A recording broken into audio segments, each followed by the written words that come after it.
Hello, I'm the Nostalgia Critic. I remember it so you don't have to. Guess what? We're still in sequel month.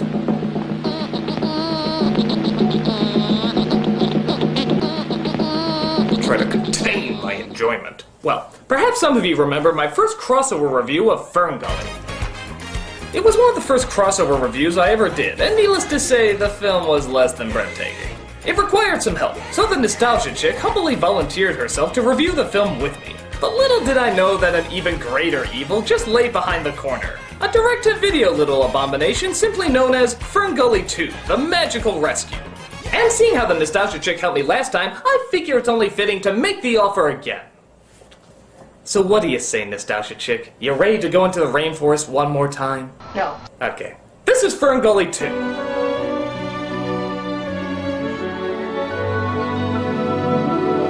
It's strange. I mean, was the first Ferngully really popular enough to spawn a sequel? I mean, even a direct-to-video sequel? Were there really protesters out in the streets demanding to see more Ferngully? My guess is the movie broke even, which in Hollywood means they can squeeze a little bit more trite out of it. But is it really as bad as the first one, or does it have some redeeming value?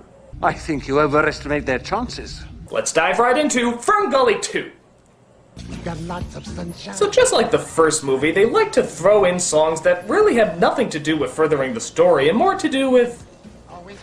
You know, I have no idea why they threw in songs. Feel the magic in the breeze, sweeping through the forest trees. Here in Ferngully. You know, I can't really get into a song that I swear I heard from a Fruity Marshmallow Krispies commercial in the 90s. Every color running free, underneath his canopy. Fruity Marshmallow Krispies, lots of fruity marshmallow chips. So we see Krista from the last movie showing some of the younger animals the ways of Ferngully. You know, like how trees are good and people are Hitler. Now the canopy keeps us safe. We also come across some of the side characters, like the Beetle Boys. Hey, Stump, what are we gonna do today? What are we doing today, Pips? The same thing we do every night. Try to take over the world. And Pips, Krista's possible boyfriend slash possible brother slash possible friend. Possibly. Ferngully is the most beautiful place I know. But let's face it, boys, it's the only place I know. And I get tired of it sometimes. Yeah, so as you can probably guess, Pips is turning into a Disney princess as he dreams about a world beyond what he's used to.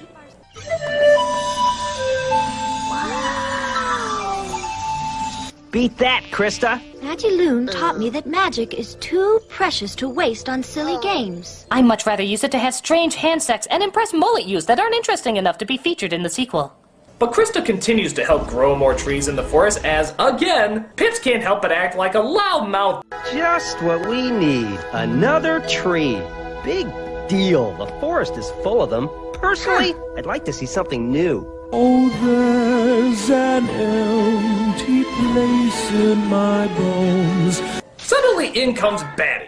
Not voiced by Robin Williams, but that's fine. We seem to be on a roll with not including any of the same voice actors. I wouldn't mind too much, except they don't even attempt to make it sound like Robin Williams. They make him sound more like Rip Taylor. Run for it! I may be Patty, but I'm not Nadia. I'm out of here. I'm a ghost. I'm history. I'm a hologram. You can't see me. Bye-bye now. Oh, I just hope they pick me for Jackass 4D. I don't need this. I was in the Tom and Jerry movie. But it turns out Ferngully is under attack by one of the worst animals the planet has ever known. Man. Yes, man. Human in shape but satanic in spirit, man likes to spend most of his time destroying things because he is worse than the devil if he was a pedophile. You can spot these specially bad ones by having two-dimensional personalities, being written horribly, and having a chin size that even Bruce Campbell would be jealous of. They kidnap animals, burn down rainforests, and probably slept with your mother. If you should see man anywhere in your neighborhood, please make a pretentious animated feature with confused morals and no sympathetic three-dimensional villains. Man, if there's anything worse, it's not human. So as you can imagine, an evil poacher comes around and steals the baby animals. What are you looking at? Get over there and guard the animals. Ah! An Australian accent in Australia! What's the world coming to? Now, something I never understood in this movie, or the last movie for that matter, is how come Krista, who was clearly seen shrinking down the main character in the last movie, doesn't just shrink these guys down too? Wouldn't that make things a heck of a lot easier? Oi, I'm gonna get you guys real good and... You just saved us a movie! So the poachers sleep well, knowing they've caught some tasty ingredients for White Castle, as our heroes try to sneak up and rescue them. Careful, boss. Don't want to burn down 1,000 years of rainforest, do we? Oh, why not? After all, we are man! Yes, man. Human in shape, but satanic. No, they got the idea. Let's just get on with the magical rescue. Oh, hey, we're at the magical rescue already. I guess this movie's gonna be over in a snap. Boys, we found ourselves some action. What, in his butt? So the fairies tried to save the animals, but have no such luck. Dog food. Come back! He was gonna sing a 2-minute song about eating you! Oh, no big lipped alligator moment. My baby!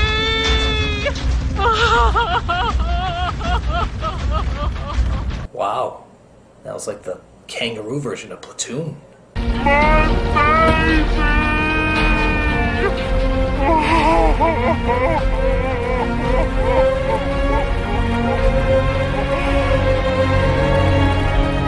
The next morning they take a look at the damage, which of course results in a slow spin of the burned down forest. And just up the ante, let's add some hand-to-face action there.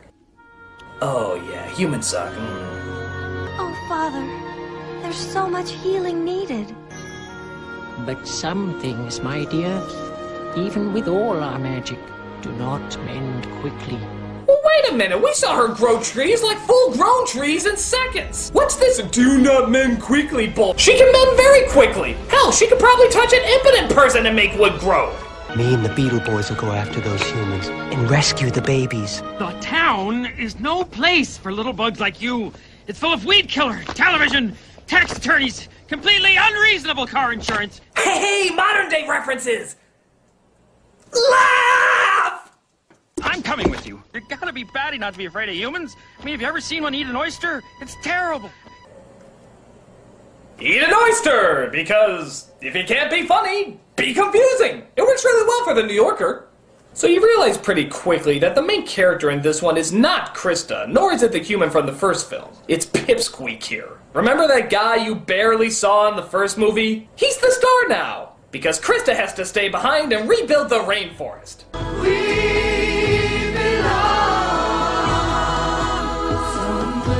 You know, these movies don't really convey how fragile the rainforest is, do they? Every time they burn that shit down, they just magically grow it back again. Why do we need to save it? The fairies seem to have it pretty well under control. Out into the great unknown, the ones we love. You know, another pet peeve that gets to me is the fact that these fairies are flying, yet their wings never move.